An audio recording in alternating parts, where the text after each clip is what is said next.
This video will discuss how to write the first draft of your introduction and conclusion by moving from the general to the specific. The easiest way to move your reader through your text is to always start with the general and the known and move into the specific and the new. This principle also applies for your introduction. The introduction should start very general, connecting your topic to a wider, well-known issue, such as, for example, climate change, human health, or pollution. These are issues everyone has heard about and show that your topic has relevance for the wider world. The beginning of an introduction is where you present necessary background information and concepts the reader must know to understand your topic and your research questions. You should also attempt to connect your thesis topic to a wider topic, which may create interest from a wider audience. Gradually, you narrow the introduction down towards your specific topic and the research questions that you aim to answer. Here you indicate why your research is important by showing that there's a gap in previous research that you aim to fill. And you've defined the scope of your research.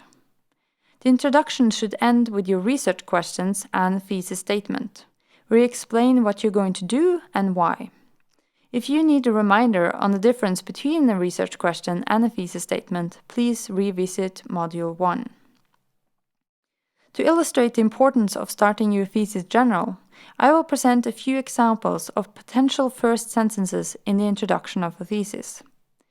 Many start their thesis with very specific information in the beginning, such as predators display functional and numerical responses to changes in prey population, which may vary according to their status as generalist or specialist.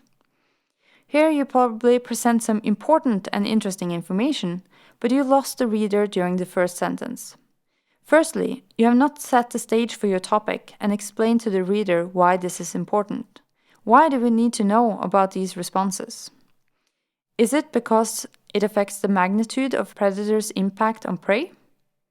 Is it vital to understand in order to conserve predators? At the same time, you mention several specific concepts that you do not explain, where you risk losing the attention of the reader. What are functional and numerical, and generalist and specialist? You should not introduce all these concepts without defining them, but at the same time, you do not want to start your thesis defining concepts, but rather tell your reader why it's important and why they should keep reading. It is also very common to start a thesis by stating what the thesis is about. In this thesis, I explore functional and numerical responses in predators, and I use lynx predation on hares as a case study. This says nothing to your reader about why this is interesting or important. It simply states what you have done, and you assume your reader will continue reading only because they want to read about what you've done. Your supervisor and examiner may have to read your thesis, but such a beginning does not contribute to motivating them in any way or motivate other people to read your thesis. What if you rather started your thesis like this? Predation is a vital process in nature that can both balance or decimate prey populations, and which is vital to understand in order to manage wildlife populations. This starts very general and shows why this is important to know something about. The only concepts it introduces are widely known words such as predation, prey, and populations. These will not scare off even a reader outside the field of ecology, and stating why these concepts are important may lure the reader to continue reading.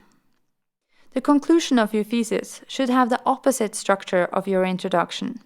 You start specific and end up general. You may start the conclusion summarizing your most important results before explaining the significance of these and connecting them to a wider topic.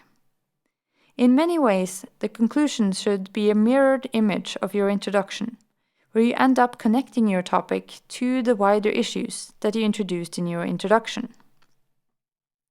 You want to leave your reader with the main message of your thesis and a clear understanding of why it is important. You may have heard that both introduction and conclusion is the last part you should write. This is partly true. They are at least the last parts of your thesis that you want to rewrite and edit so that they match the actual content of your thesis. The introduction, however, may not only function as an introduction for your reader to the topic of your thesis, it can also be an excellent introduction for you into the topic of your thesis and your research questions.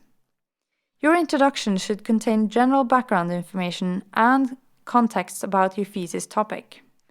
These are really things you also should start looking at in the very early stages of your thesis project to figure out which direction you're going.